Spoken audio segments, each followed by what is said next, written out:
and Ellen, and all our wonderful folks are so excited to have you. Oh, hey, Heather, Jenny. Oh, I love to see so many great names. Sean, good to see y'all. All right, we'll give it about another 10 seconds. We had 2 more folks just jump on. Thank you so much for being here on a Valentine's Day, on a Friday afternoon. I hope you all have something delicious in front of you as you're enjoying your lunch or West Coast breakfast, wherever you are. All right, we're gonna go ahead and get started. So thank you so much for everyone to be here for being here. This is our first webinar in a series for our March Awareness Month. March is a really busy season for us with brain injury awareness, and we rely on people like you to help us carry our voice, our message, and help bring change in our own backyard. So we're really excited to have you all here and to elevate our cause and everything we're doing around the nation. So my name is Denver Supinger. I am the Director of Advocacy and Government Relations for BIAA, and I have a great team with me. We're going to go ahead and kick it off with Steve with introductions. Hi, everyone. Good to see a lot of friendly faces here. Steve Walsh, I'm the Senior Director of Marketing and Communications at the Brain Injury Association of America. Very excited to share some of the ways that you all can get involved during the week of action. Wonderful. And I will kick over to Angela, then Paul. Angela, I think you're on mute. Sorry. Hi, I'm Angela Lee Tucker, and I've been a member of the Brain Injury Advisory Council since 2019, 11 years after sustaining a TBI in a car crash that killed my husband. Advocating for those of us living with brain injury is now my passion. I've served on the board of directors for the Brain Injury Association of New York State and was its chairwoman of the NYC chapter. I'm the subject of a book titled Me Now, Who Next? And contributed a chapter to Chicken Soup for the Soul, recovering from traumatic brain injuries. I've attended National Brain Injury Awareness Day since 2009.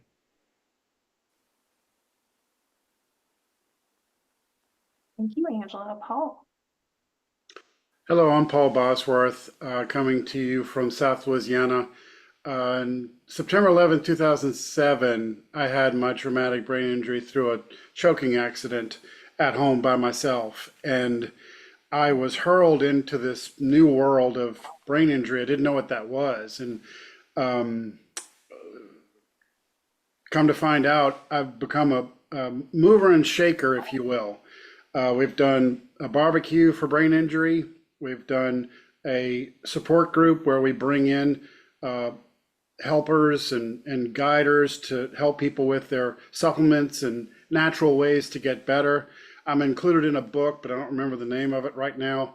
Been on this brain injury advisory council with BIAA for, I'm the longest one. 2008 is when I started. And there was a couple of us. There wasn't this big of a production, but my thing is find out some answer. It doesn't have to necessarily be the correct answer, but some sort of answer. I've been on television, I've been on radio, I've been on podcasts. Good grief! I've written and I've written and I've written and I've written, and I'm not going to stop until the next person gets scooped up and gets better care than I did. And I'm so happy to have this opportunity to share with folks what to look for. What could they do? Well, that was wonderful. We're going to go to Joey and then Kelly. Hello. Hi. Can you hear me? Yes. I'm Joey Peduslo. I'm a brain injury survivor. I have been involved with BIAA for 2 years, and my injury it's been about 3 years. So it's been a relatively short learning curve, but I'm excited to be here. Excited to have you, Joey. Kelly. Joey, I must say that those 3 years are definitely the longest 3 years ever when you're going through this. But I'm Kelly Prokopka. I'm also a survivor for 11 years, and I'm on the Brain Injury Association of America's Advisory Council. I'm from Virginia, and my injury was a concussion, and I'm still living with disabling symptoms every second of my life. And again, like everyone else here, my passion is making sure that someone else's journey is a lot easier than mine was. Thank you. Thank you, and thank you all. BIAA is blessed to have some really amazing survivors and advocates who have found strength in their journey. And as you heard today, are using their past experience to help others.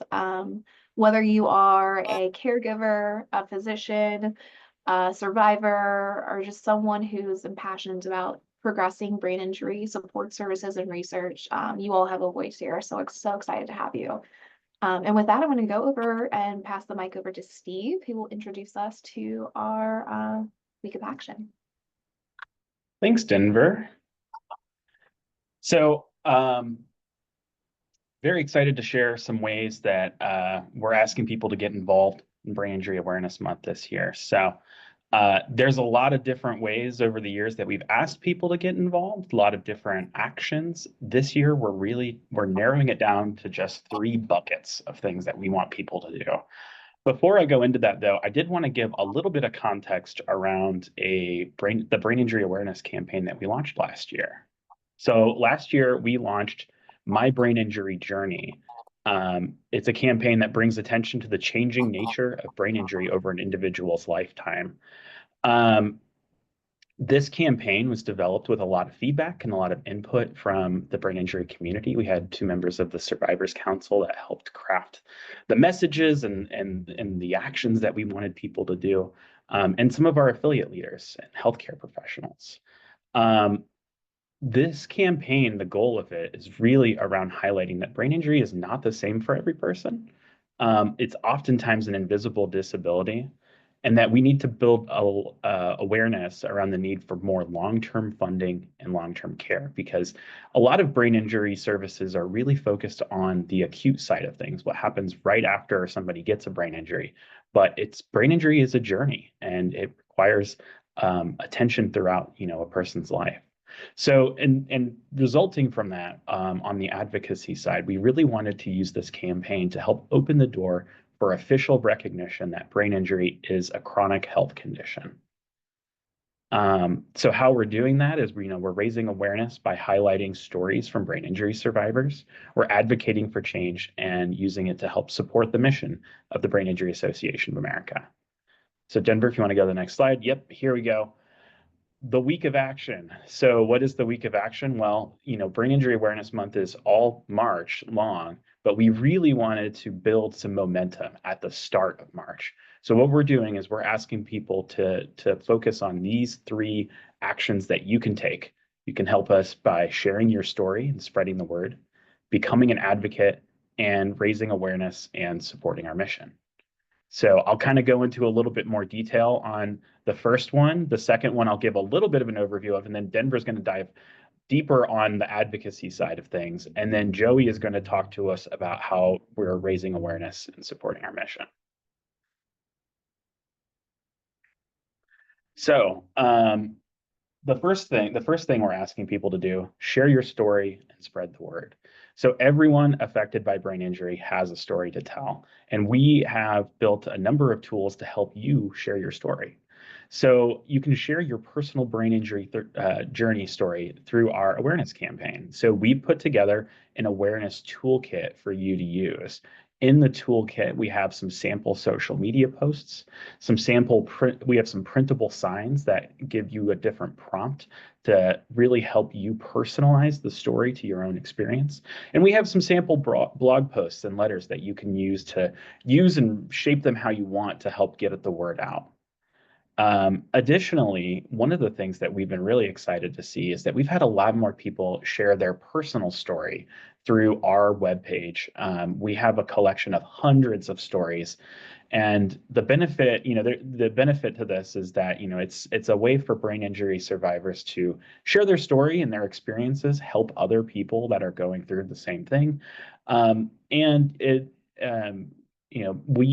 the Brain Injury Association will give you a platform. This is how we will share your story to other people. that are going through the same thing. So I'll share the link in the chat to that page where we're getting submissions. Very excited. We got a lot of submissions last year. We want to add to it this year. So definitely a very exciting thing for us to see that increased activity around that. So if we go to the next slide, so one thing I mentioned is that we have in the toolkit a printable sign. You'll see Kaza Marie here and Angela Lee Tucker in the other photo. So one of the things that we're asking people to do is print out the sign and fill in the blank. You can see on the left there, Kaza has a sign that says, "My brain injury journey is ... a family affair," and it's her family with her. And this is just one way to help share, her story, her journey with brain injury. And as you can see, Angela brought this to her support group and had people fill in the blank there. So it's a fun way to get people involved. You can use this in a social media post too. Just make sure that if you are posting that you tag the Brain Injury Association. We'd love to share your story with the broader brain injury community. And finally, with this for this part, like I said, we have this awareness toolkit. You can find it on our website, biausa.org/awareness. On that page, you will have everything that we're talking about during this week of action. So we've organized it to be really, in these 3 buckets: share your story, become an advocate, and raise awareness and support the mission. So make sure to visit that site. We'll put the link in the chat. Next up is become an advocate, and Denver will go into a little bit more detail on this, but just as an overview, what we're asking people to do to become an advocate is the first thing you could do to help make a difference is join us for the National Brain Injury Conference and Awareness Day. We're very excited that we have a lot of people registered. We're at over 350 today, and today is the last day to register. So if you were thinking of going and you're on the fence, make sure that you register because we are closing registration very soon. Very exciting. You can see in the photo there was the turnout from last year, just a big community of brain injury survivors, caregivers, and advocates, and people very passionate. One of the other things that we're asking people to do is to write to your elected officials. So we have the Brain Injury Association of America's Legislative Action Center. We have 2 campaigns that are currently up that we're asking people during the week of action, if you're not at the conference, to make sure to send in a letter to your elected officials through the Action Center. One of those is asking to join the Congressional Brain Injury Task Force. The more people that we can get on the task force, the more that we can make sure that brain injury is a priority for Congress. The other is the Brain Injury National Action Plan, which Denver is going to be doing a separate webinar just on that in the next couple of weeks. So we'll make sure to follow up with a link to that webinar, and I'm sure she'll provide a little bit more information about that. And then finally, we have a lot of different local actions you can do. People introduce resolutions locally. You can get your mayor to, sign a proclamation declaring March as Brain Injury Awareness Month. But the best way to do that is to connect through your local BIA affiliate. So there's brain injury associations all over the country. On our website, you visit biausa.org. We have a Find Your BIA tab. You can go there and you can see a map, click where the state you live in, and find information about your local BIA. And if you don't have a local BIA, get in touch with us and we'll love to talk. So then again, you can find all of these materials and more on our awareness page. And then next, I am going to introduce, if you want, I think Denver, have the next slide. Yes, here we go. So you can help us by raising awareness and supporting our mission. So I'd like to introduce Joe Peduzlo, who is here to talk to us about how you can do that. Hello, can you hear me and see me? Yes. All right. I'm here today with my little assistant who's in my lap. Say hi, Rex. He's biting Hey. me. So here we go. So 947 days ago, my life completely changed. In a single moment, everything I knew, walking, talking, and even seeing was taken from me. I had to start over, word by word, step by step, but here I am. So today, on day 947, I'm proud to say I am the happiest and healthiest I've ever been. I may not be able to do everything, but every day I push forward and I refuse to stop. My name is Joey Peduslo. My journey through brain injury has taught me something incredibly powerful. I am not who I was before, but I'm stronger and I'm more grateful and I am more resilient than ever. I wish that every brain injury survivor could say that.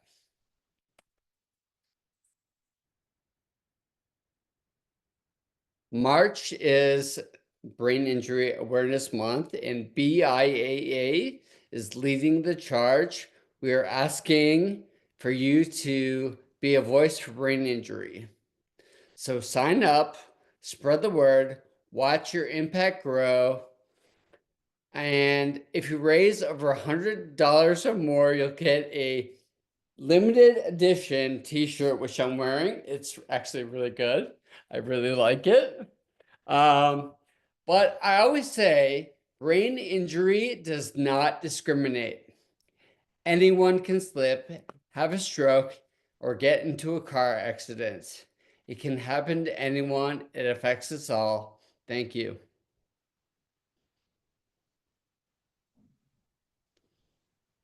Thanks so much, Joey. Yes, so just to reiterate that, so one of the other things that we're asking people to do is to help us raise awareness by starting a fundraiser during Brain Injury Awareness Month. This is another way that you can have a conversation with your family, with your network about why you are passionate about brain injury and help and ask them to support the mission of the Brain Injury Association of America. So for those people that, if you raise $100 by the end of March, we're going to send you this very exclusive t-shirt that says, "I'm a voice for brain injury, 2025" on it. So very exciting, very excited to see people with their t-shirts. And again, thank you so much, Joey, for sharing your story. And now I think I'm going to hand it over to Denver to talk a little bit more about advocacy during Brain Injury Awareness Month. Absolutely. Thank you, Steve, and thank you, Joey, so much. Appreciate you both. Just a quick housekeeping that I should have hit on the top. Apparently you all can't see my chat. So if you have any questions, please drop them in the Q&A, and staff on call will look at them and respond. If we don't get to your questions today, we'll drop some emails at the end of the webinar for you to reach out to. But Denver Stiepinger, Director of Advocacy and Government Relations. Steve and Joey gave you a really great overview of things you can do, right? Where to start, how to make impact, all that great stuff. But I know during moments like these, we can often ask ourselves why, right? What is advocacy, right? So let's break down, now that you know the possibilities of next steps you can do, let's break down the why, right? Advocacy is a big word. And sometimes we can get a little overwhelmed by it, right? Like advocacy, we're thinking lobbying, we're thinking, putting forward a bill, giving talking points. And that can be overwhelming for folks. But if we bring it down to the essence of what advocacy is, it's education, right? The brain injury community is very complex. And when you've seen one brain injury, you've seen one brain injury, right? Everyone differs from their experience, right? So advocacy is educating folks on the foundation of brain injury, right? What does it look like? What does it mean? I often lobby on Capitol Hill in DC.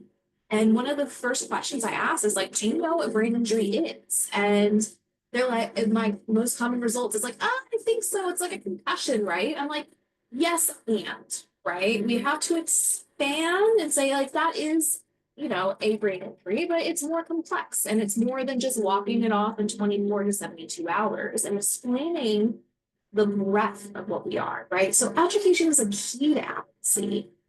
Just to get people to know where we are, right? People can't be your allies, be your advocates, be an extension of your voice and a force multiplier if they don't understand the issue.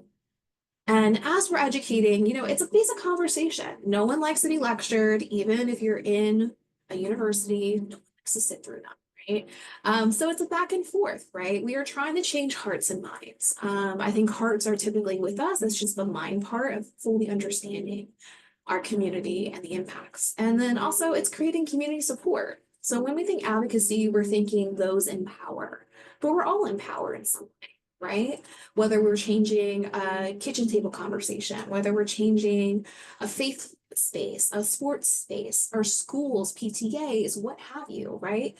Everyone is in a position of power. And as we advocate, i.e. share our story, share our experiences, bring lights to deficits, bring lights to needed support systems, we are gaining community support, right? We are having folks stand shoulder to shoulder with us. And at essence, that's advocacy. We get, and I'll drop out to this third bullet, we get kind of in the weeds of grassroots, grass tops, lobbying. What is all of this? How does it all work? But at the end of the day, grassroots is our own backyard, right? It's our people, our advocates, our neighbors, our friends, our club members, what have you. Grass tops are the electeds, right? That's our big policy ask. And then lobbying, don't worry about it.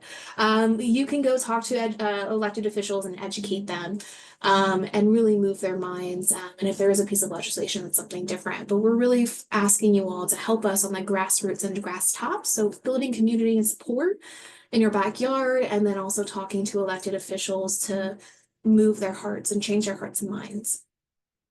And why we advocate, I think I kind of sit on that, is basic education, but it's also empowerment, right? I am one voice, but when I share my experience, when I share my story, when I am able to bring others with me, I'm empowering myself and I'm empowering the cause that I'm going forward. And that's why we advocate, right? To empower ourselves and empower those who can't, don't have a voice, can't step into the spaces that we can. And ultimately, we advocate to create change. And when we talk about change, we're like, a lot of folks get in the nuance of like big change. We want complete change of, rehab services for our community, right? This big ask. But even if we can make a minute change and slowly get those gears turning in the right direction, that's a huge part of advocacy. As we know, I think a lot of folks know, especially in the brain injury space, a lot doesn't happen overnight.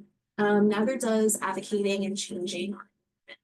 So anything we can do to make that slight progression forward is super important. So ultimately, it comes down to relationships. So we're asking you to be advocates, to get active in advocacy. We need to build relationships. It's up to you on the spaces that you feel comfortable in. And I'll break down some fallacies about elected spaces, but it's all you in building those relationships. So you build a larger community. If we can have everyone in this nation understand brain injury, think about the changes we can, right? The fights we wouldn't have to fight. And it all starts with a one-on-one relationship. So I know building relationships with the communities and your neighbors is a whole different ball game. And people have different skills in that space. But I want to focus specifically on elected officials, right? To carry through what Steve noted about how to reach out to elected officials, get meetings, all that great stuff. And I know this can be an intimidating space. And that's why I have this first line here saying we have a representative democracy. We have folks who are meant to be your neighbor, meant to be part of your community representing you. And I know, we have folks in Alaska with representatives in DC. It's a little harder for them to get back and forth, right? But they're still your community members, right? But I want to think outside of Congress, right? Think outside of the federal level, and we bring this down to the state level. Your assembly member might represent just 80,000 people versus 1 million. Your local city council member might represent 15, 20, less than, right? These are people that are closer to your center of power and people who really are living the same life in the same community that you are. And we got to remember that, right? They might have received X amount of votes. They might have been able to raise X amount of dollars, but at the end of the day, they're just like us. And those who we elect into office are elected on their values and experiences. But not everyone has the experiences that we do in the brain injury community. And that's why we need to contact them, right? You only know what you know. And sometimes you have a capacity, which you know, depending on it's a Friday, right? So we need to educate, we need to bring them in, right? Because they are there as flawed beings, like we all are, and we can strengthen their talking points, their position. That's better for us. And I talk about elected officials. Yes, they're wonderful, they're great. But a lot of us throughout the country have part-time legislatures or part-time local officials, right? So I'll bring example to the great Commonwealth of Virginia, where they are paid $17,000 a year to be a House delegate. And they are in Richmond, our capital, for 60 to 45 days out of the year. And then they go back to their full-time jobs. Right? So that's why staff is key. As we're reaching out, I want you to keep that in mind. Yes, the elected official is the face, but the staff is the backbone, right? And make sure that all the operations keep going forward. So recognizing that elected officials are, flawed beings like all of us and could benefit from learning and growing with us, there's several ways to engage. First, contacting their office, right? Building that relationship. As Steve alluded to, we have over 30 affiliates across the nation representing over 30 different states. And those folks are already building those relationships on the ground. So I do advise that if you want to start building with your elected officials, you also connect with your affiliates, right? To see what has been discussed, where they are, what they know, what they don't know, and what you can be a champion for, right? And we'll hit on that a little bit more later. But contact their offices. If you Google, my Google answered, I apologize. If you Google Virginia Assembly Member Fairfax, right, you'll have a site that pops up, right, and you can easily find it. If you have any issues, we're definitely here to help you find that information. You can occasionally write emails to check in, be like, hey, this is the update happening in the brain injury community, or I heard this from my local affiliate or BIAA national, right? Want to make sure that you, as my state representative, knows this and keep that door open. Of course, one-on-one meetings are huge with making that direct relationship and impact. Elected officials often also have town hall, so sometimes they're focused on issues and sometimes they're just open to the public. Tell me what your priorities are and how I can help you. We're going to ask them also to visit public events, right?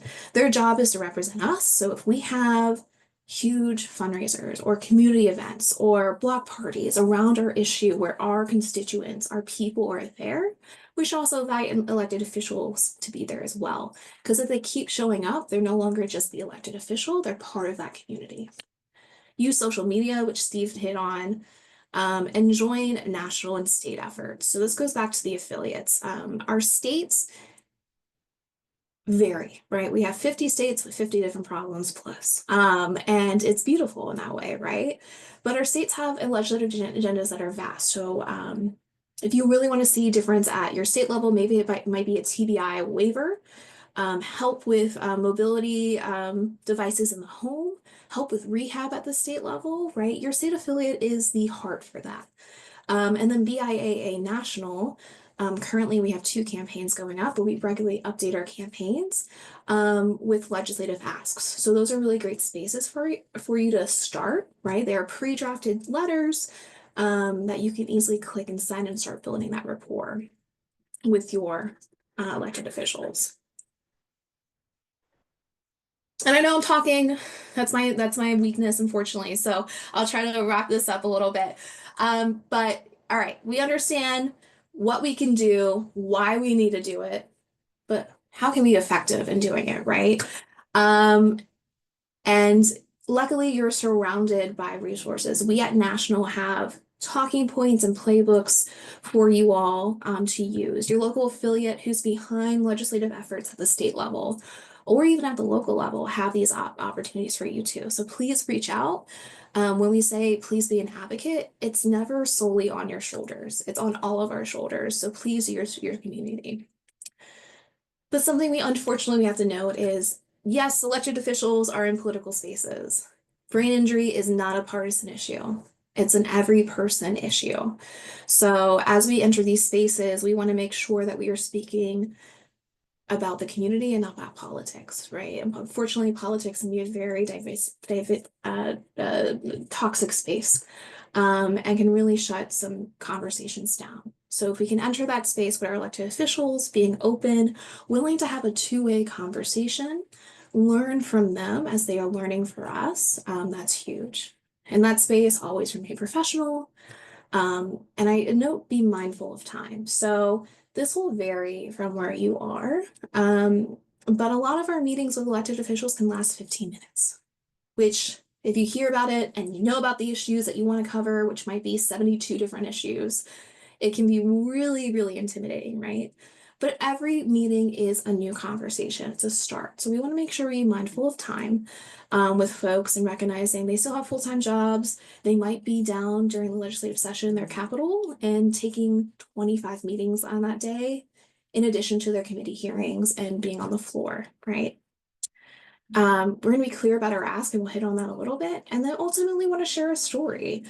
Steve, kick us off with the power of our story. You heard Joey's story and why we fundraise, right? You'll hear more about stories in a little bit. Sharing your story puts a face, put a human behind the issue, and allows them to remember you beyond that. So this is just a quick overview. And for those of you who have asked, this is being recorded. This will also be posted on social media. So please, you don't feel like you need to write any of this down. But this is high level, right, of how that conversation happens, right? We want to make sure, once again, using the skills and the to-dos on the previous slide, we introduce ourselves and we talk about the problem, right? We are not going to elected officials just to give high fives and say, like, see how they're doing, right? We're going with them with a cause, with a problem, and we want them to do something about it. So with that, we bring forward the problem. We know why it's a hardship. What is the turning point? What is happening? Why are you there, right? What happened to you for you to see this problem firsthand and elevate it? And then talk about the solution, right? I wasn't able to receive cognitive rehab because of lack of coverage in my state or lack of accessibility to rehab facilities. And this was the impact. And I think if the state invests in more facilities, right, through Medicaid programs, maybe, for example, this could really impact thousands of lives, right? So you're saying, this is the problem, this is my experience, and this is a solution. And then always have a call to action. We want to make sure every touch point we have with our elected officials, with even our community members, has a call to action. It's like, oh, can I continue this conversation with you? Or can you please support this? Or can you tell me 5 other people who you think might care about this cause, right? Whatever that call to action is, that final ask, we don't want to be scared to make that ask, right? Because the worst thing they say is no. And the best thing they can say is yes, and your community multiplies overnight. So with that, we're going to look at some quick deliverables. In your toolkit, you look at 2 different things that we offer as actions. One is resolutions and one is proclamations. And you're like, okay, why do I need these documents? That's not binding, right? A resolution is saying, what the one that we have is Brain Injury Awareness Month. So the state will designate March as Brain Injury Awareness Month. A proclamation is acknowledgement and saying that the state stands behind something. So the proclamation we have before you in the advocacy kit is identifying brain injury as a chronic condition, right? Saying the state and its elected officials understands the chronic nature of brain injury, and this is something they stand for, right? Does it result in any dollars? No. Does it result in any major legislative change? Not directly, right? But these resolutions and proclamations are a first step to that education journey we are putting our allies on. It starts a conversation with brain injury as a chronic condition. It sets a standard, right? If the entire state of Georgia says brain injury is a chronic condition, you better believe that your state agency is going to start thinking about brain injury as a chronic condition and what that means to the services they provide. It also holds people accountable, right? If you can see those votes of who supported it and who didn't, you know that they have a record of saying, yes, I stand with this, and we can hold them to that record vote. Helps build community, right? We all love to bring folks and we're like, what can I do? Building community is huge, and provides an action for us to use. And as I said, it's one step forward in that roadmap of getting every elected official, every person of power, regardless of the level of power they have, to be part of the brain injury community. With that, I think we're done. I think you've heard enough from me and enough from Steve. Our real power here is our Survivor Council. Those with lived experience who have kicked butt, gotten to where they are today, and have used their personal power to elevate our community. So our survivors have the cadence in which they're presenting, but I will present it to you all. To answer these first questions here, why do you advocate for brain injury? And what do you need to prepare before you're entering these advocacy space? I think Angie, I think you're going first.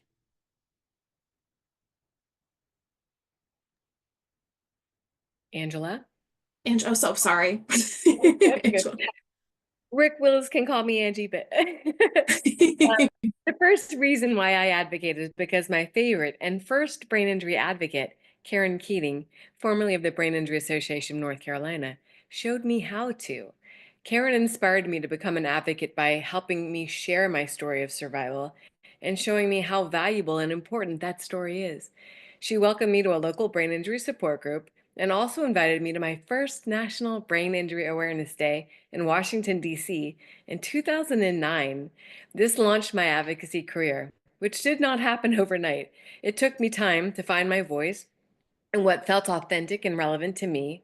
Once I did, I was able to use my past life experience in PR to my advantage.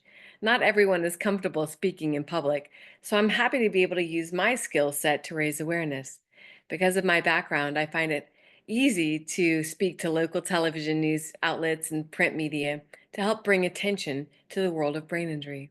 I've also spoken with medical students and emergency room professionals. Most importantly, I can't expect others to understand my circumstances living with a brain injury. I hardly understand them at times myself. I advocate as a way to help educate people about the complexities of this injury and to grow awareness about this national epidemic. I also encourage others who live with brain injuries to share their stories of survival too. I hope I'll meet a lot of you in DC.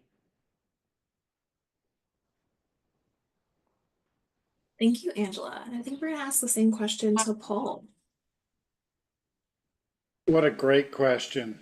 When I had my brain injury on September 11, 2007, I was, as I like to say, caught looking, and so were my doctors. They were telling me, we don't know why all this is happening. Go ahead and just take some Tylenol and try and sleep. And I wasn't accepting that as a viable answer, to be honest. And I was looking for resources, and that's what got me to my first Brain Injury Awareness Day on some mid-March 2008. And I struggled so much to get there. I said, I've got to go inside. And I stayed a whole 15 minutes. I was vibrating. I was exhausted. I was damn near crying. And I thought, okay, I made it. Now let's do it again. And I thought to myself, did you just say that? Yeah. The matter is, the medicines I was being given were hurting me. They weren't helping me. And I ended up on the floor of my walk-in closet in Washington, D.C. area where I had my brain injury. I was by myself. Coincidentally, that's where the company I used to come from, that's their IBM. I'm by myself. And that's what I was trained to handle things. And boy, it took a long time. It really did. But my heart was in it. My head was following along because I kept meeting the right people through Brain Injury Awareness Day, now a conference and awareness day. And I tell you, it really helped boost my understanding. And as I understood more, then I could find other modalities to help with speech being one of them. Because that calls me out when I start conversations. At my old job, we would just start conversations. That's what we would do. We would call it planting the seed. And then as the conversation grew, then I became an expert on concussions. I don't think anybody's an expert per se, but I know a lot about it, and I can point you in the right direction. And I know a couple of modalities that are natural that can uh, bail me out when I need to be bailed out, because this is a lifelong thing. I was a skeptic going into this, to be honest. And coming out of it 17 years later, I'm so glad that I jumped on board to bring up the conversation from a personal perspective. I don't use doctor words, I don't use words coming out of somebody else's mouth, just mine. And boy, do people really resonate with that and that aspect of he's telling the truth. He really cares about our society. You're darn right I do, because I got caught in it, and there was person after healthcare person saying, "There's nothing else you can do, Paul." I'm from New Orleans. You don't tell somebody from New Orleans there's nothing else that you can do. There's something. There's anything. But as long as you're gaining ground, and good grief, we've gained a lot of ground in the past 17 years to be here. What a great space to have this organization, and I'm blessed to be a part of it, to be an advocate for the next person. If not for yourself, for the next person to catch it. And one more thing I want to add, we're going to lawmakers because they are the intermediary to try and write these laws or try and write these statements so they make sense. Make sense to the survivor and to the caregiver, and to, because we're all in this. It's not just one person. And finally, you're never alone with this. 350 people have already signed up this year. My goodness, we started out with maybe 12, could been 15, but somebody had to leave early. Oh no, we're going in the right direction. So very excited to be a part of this, and very honored to be a part of the advisory council. Thank you, Paul. And you hit on some really great steps that I hope we can come back to. But we'll pass it over to Kelly. Thank you. I think Denver really emphasized my main point in advocacy is you don't have to be intimidated by it. It sounds so scary. I went to my first Capitol Hill day and I was too intimidated. It was when we had to make our own appointments with our Congress people, and I didn't know how. I was scared too. I didn't think I could ever understand legislation. Honestly, I still don't. But I did not know that like I would have the just to share my story and share different populations that are really prevalent with brain injury. And so you don't have to understand the legislation. We give handouts, we can just pass them, leave them on the desk, and then we can share our story. And another point that I thought my story wasn't really worth sharing because I had a concussion. And for so long, until like I'm in the brain injury world, hearing that just a concussion doesn't mean anything. It doesn't mean like you'll get over it. I had so many before and I would, breeze past them. I didn't think they were significant. And I thought that me talking about my story sort of took away from other people. Like if I were to call myself disabled, or if I were to, because I didn't even know about the Brain Injury Association of America hotline or helpline. I didn't know that if I had called and been like, hey, I am really struggling. I'm not finding the help I need. Where can I go? I thought that would be taking away from someone else, and it doesn't. Everyone's voice is so valid, and there's so much help available. And then with concussions, I thought, oh, there's veterans and there's athletes, and that they're so prevalent there. But there's nursing homes, there's intimate partner survivors, there's just, simple accidents. Everyone has a place here. You're not alone. And sharing your voice isn't, if you can't do it for yourself, you can do it for other people. And if that can give you the confidence to be like, no, if this story happened to someone else, would I think it was worth sharing? And I think that was what really helped me. Love y'all so much. That was great. Thank you. Thank you, Kelly. And to hit on that, right?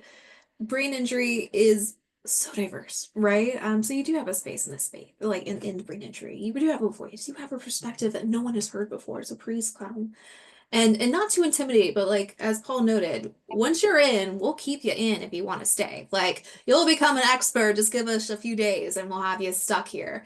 But with that, I also want to note, make sure you put yourself first, right? Give what you can take a step back when you need to, and make sure that you are putting yourself and your health before anything. Because if you can't be an advocate and be healthy, then we're losing a great and needed voice.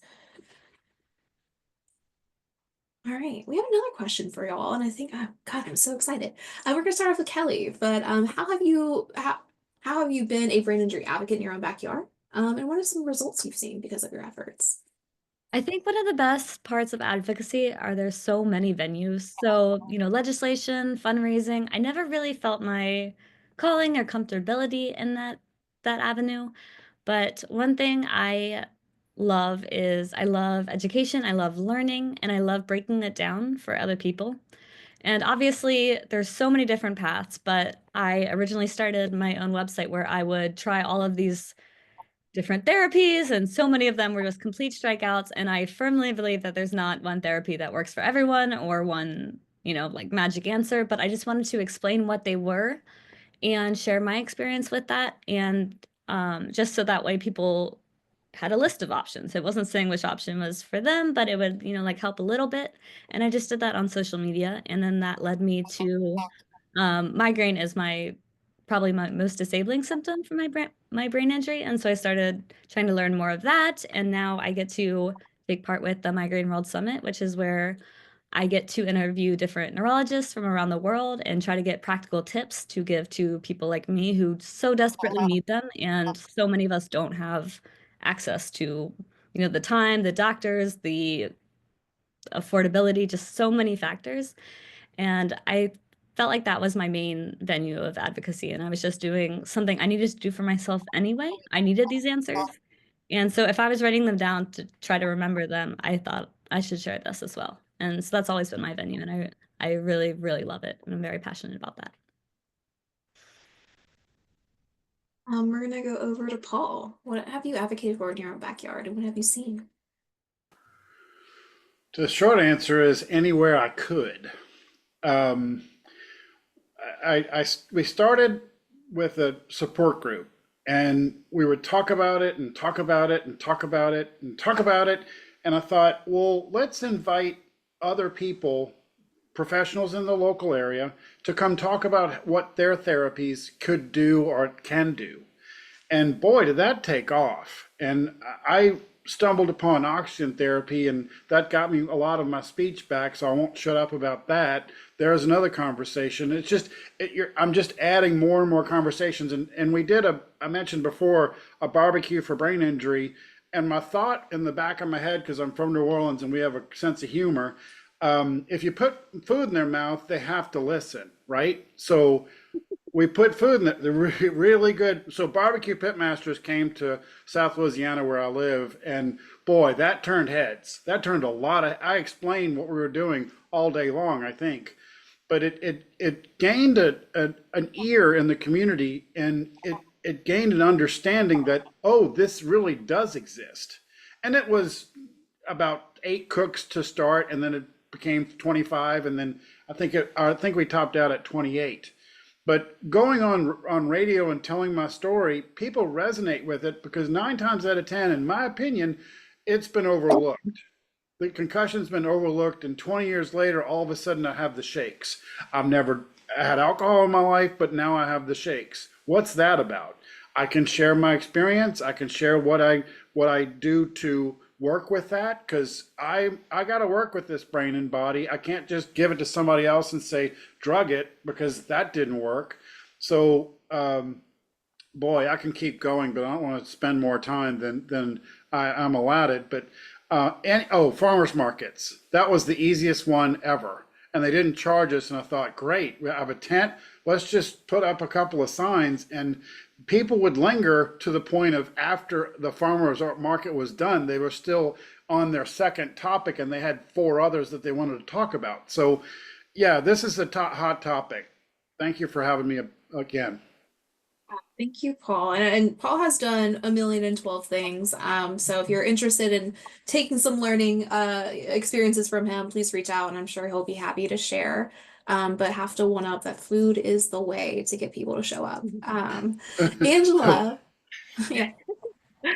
I want to go to one of those events, Paul. I have spoken with local medical and emergency personnel about what they might expect if they encounter someone in the public who lives with a brain injury.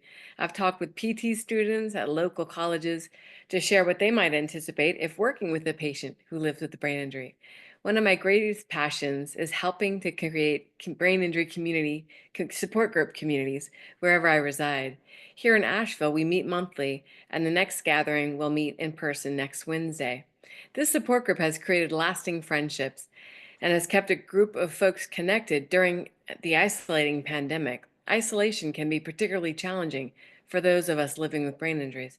So my Brain Injury Advisory Council mentor, Carol Starr, helped show me how to move the support group into a virtual setting via Zoom, which was crucial to keeping our connection strong.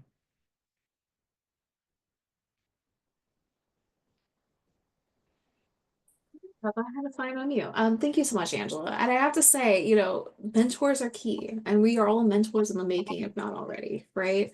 Um, so yeah, and it starts with farmers market, the community support systems. You know, let's look at advocacy as little a advocacy, and big A advocacy with federal items. All right. With that, we are coming to the end of our program. So we're going to open the floor for some questions.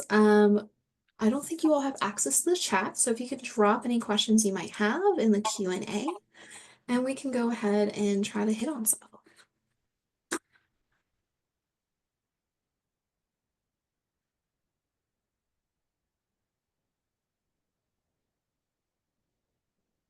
So I want to elevate, I know Rosemary, you said you don't really have a question, but Rosemary put an experience in the Q&A where they noted they try to advocate, they've talked to so many people, and it's an uphill battle. And I don't want to negate that reality. Um, it can seem insurmountable. But I think that comes back to the one conversation at the time, right? You might have 15 meetings where you only change two minds, but oh my goodness, do those two minds talk, right? So it's all about messaging as well. And so as you're doing this space, we're happy to help with messaging, tactic, and we want to encourage you all to keep going forward. Angela, Kelly, Paul, do you guys have any examples about knocking on doors a million times and you know, getting some pushback? I do. I mentioned oxygen therapy before, and I've been talking about it since 2012. And currently, there's a bill in South Carolina. I think it's Representative Murphy is trying to roll out a $19 million package so that the veterans in South Carolina can get access to oxygen therapy. And that's looking promising. And the thought in my head, this was announced last year at the Brain Injury Advisory Awareness Day and Conference. And I thought, I was pinching myself. I was like, I can't believe this is actually being, my words are coming out of a perfect stranger that happens to write policies mouth. And four people came up to me afterwards and said, Paul, I really want to talk about oxygen therapy. My phone rings off the hook for not only advocacy, but for other things too. To say I fell into this job is an understatement, but at the same time, I'm glad to do it. I think something that's helped me with different either legislators or just different people is trying to tailor if they have a specific interest. Basically, most interests will be able to tie into brain injury. So if they care a lot about mental health, that's a super easy one. So many of us struggle with mental health after a brain injury, and that's like a very simple tie-in. If they care about, women's health, that's take that avenue. If they, care about, seat belts and stuff like that, that's another easy one. So it does require a little bit of digging and a little creativity. But if you can find, just like a subtle tie-in to something that they have already, publicly spoken about as a platform, that tends to be more effective for me, in my experience. When I head to DC, I reach out to my local brain injury association to learn about what their important asks are. An ask is a legislative goal that will be helped by our voices and stories. The good news is, if you have memory challenges like me, they're going to give you a postcard that has the information before we go into our meetings in DC. For example, we'll invite our representatives to join the TBI task force if they're not already members, or thank them if they are. For me, I also try to find others in my brain injury community to join me because I don't like doing this alone. I find it such an exciting and motivating experience to share Capitol Hill with other survivors from across the country. I've met some of the coolest people, and I really look forward to meeting you there. Y'all. And then our wonderful friend Kaz put a great question that I think should bring us home with today's webinar is, what is your favorite part of being an advocate? So we'll start with Angela, since we capped off with you. It's the council, you guys. I know it's Valentine's Day, but I love the council. I love each person we're based from all across the country, and these minds coming together, and we have different perspectives. Every brain injury is when you've seen one brain injury, you've seen one brain injury. So all of our perspectives are unique, and our Carol and Kelly have such a way of bringing our thoughts and moving our motivations forward. I know I'm scrambling a bit, but I love the Brain Injury Advisory Council. It's one of my favorite parts of being an advocate. I love knowing that, you know, it's very hard not to see yourself in every person that you talk to, because you remember how isolated you felt, how lost you felt for any sort of guidance, any sort of, am I completely alone in this? Why do I still have symptoms? Why is this not happening? Does anyone else go to their doctor and feel completely dismissed or completely out of options, or just be told like, yeah, we're at the end of what we can do. Good luck. And it's just so nice to be able to, even if you can't, you know, directly help that person, be able to be like, hey, reach out to BIAA. They may have extra resources. This other person has a more similar story to you than I do, so let me connect you. And it's really nice just to know that you're not alone. And because I feel like we all did feel at one point that we were very much alone. And it's so nice to know that you can spread that belonging to someone else. I guess I'll go next. First of all, I'm seeing some of the questions in the feed here, but a brain injury is a wound. So if you're wondering why, if your why is not being filled, let me fill it for you. Brain injury is a wound.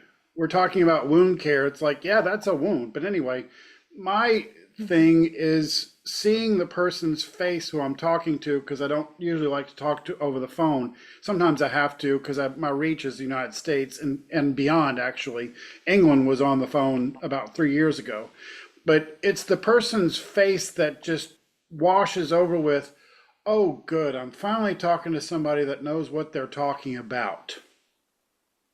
We have a lot of pros out there that come out of books or come out of, and I'm not knocking them at all, but when you have somebody with a lived experience, that is truth with a capital T.